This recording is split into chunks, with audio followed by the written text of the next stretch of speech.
day everyone, welcome back to the channel. Thanks for being here. So here we're beside the garage. This side's always had water issues, had drainage issues. So we're going to bring the excavator on in here. We're going to clean this all out. We're going to solve those problems. Come along with us while we do that. Let's get on it. At the end of the garage here, we'll have to take this fence section out. I have to watch for this downspout. It needs to be replaced. It's not in the best of shape. And that's a really kind of hokey way of doing it, so we're going to do that properly, and then we'll get rid of this tree here as well. Back here with the fence section down, you can see that we have some things to get out of the way. These concrete bricks, this little blue post thing, how poorly that downspout actually is constructed and how bad it's been weathered. Tree again, and then this area here, it's always been low and it needs to come up. As we step back here, we can take a look at that, and you can see that right at the tree and at the fence brackets there is a high point.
Once we stripped out the area beside the garage there, called it a night, and Murphy's Law, it rained, and it rained all night.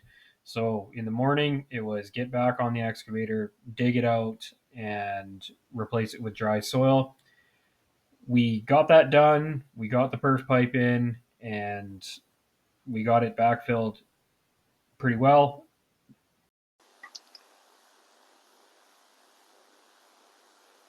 Here beside the garage, you can see kind of a semi-finished area, or that it's semi-finished. We're not quite done yet. Down there, I still want to do a street down to a water barrel and get that done. We're going to come in and put more recycled asphalt in because it's kind of wavy, but we were fighting against the weather, and you can't win all the time, so we did what we could.